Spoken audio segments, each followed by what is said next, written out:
बात मेरा नाम कीर्ति है। मैं कक्षा 9वीं ब की छात्रा हूँ। आज मैं आप सभी के सामने भाषा विषय प्रस्तुत करने जा रही हूँ। भाषा की परिभाषा। भाषा शब्दों का वह समूह है जिसके द्वारा हम अपने विचारों का आदान प्रदान करते हैं। अलग अलग देशों में अलग अलग भाषा बोली जाती है, जैसे उर्दू, तेलुगु, फ्रांस, चीनी, जर्मन इत्यादि। भाषा के प्रकार। भाषा के 3 प्रकार होते हैं: मौखिक भाषा, लिखित भाषा और सांकेतिक भाषा। मौखिक भाषा।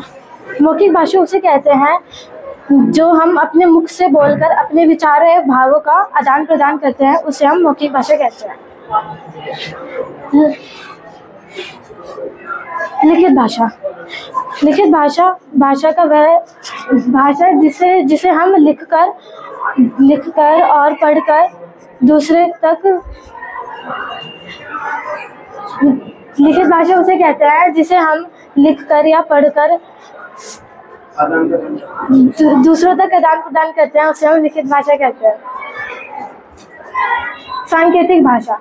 सांकेतिक भाषा उसे कहते हैं जिसे हम दूसरों की ओर संकेत कर समझाते हैं, जैसे अंगूठा दिखाना यानी जीत हासिल करना, और जीभ दिखाना तो यानी कि चिढ़ाना।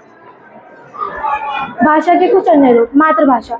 शिशु अपनी माता और परिवार से जो भाषा सीखता है उसे हम मातृभाषा कहते हैं। जैसे पंजाबी परिवार में जन्मे शिशु की मातृभाषा पंजाबी होती है। राष्ट्रीय भाषा। जिस भाषा का प्रयोग देश के अधिकांश लोग करते हैं उसे हम राष्ट्रीय भाषा कहते हैं। संपर्क भाषा। देश के लोग आपस में संपर्क करने के लिए जिस भाषा का प्रयोग करते हैं उसे हम संपर्क भाषा कहते हैं, जैसे पत्र, पत्रिकाएं, रेडियो इत्यादि। राजभाषा। देश के सरकारी कार्यालयों में जिस भाषा का प्रयोग किया जाता है वह राजभाषा कहलाती है। हिंदी को 14 नवंबर 1949 में संविधान द्वारा राजभाषा के रूप में मान्यता प्रदान की गई थी।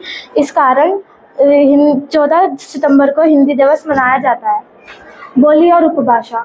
बोली एक सीमित क्षेत्र में बोली जाने वाली स्थानीय भाषा होती है, जैसे अवधी, हरियाणवी, भोजपुरी इत्यादि। बोली एक साहित्य रचना नहीं होती है, और जब बोली में साहित्य रचना होती है तो वह उपभाषा बन जाती है। लिपि। लिपि का अर्थ होता है लिखावट या लिखने का ढंग। ध्वनियों को लिखने के लिए हम जिस चिन्हों का प्रयोग करते हैं उसे हम लिपि कहते हैं।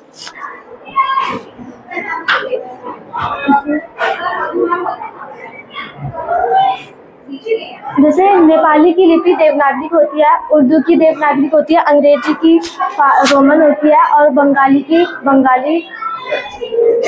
Thank you.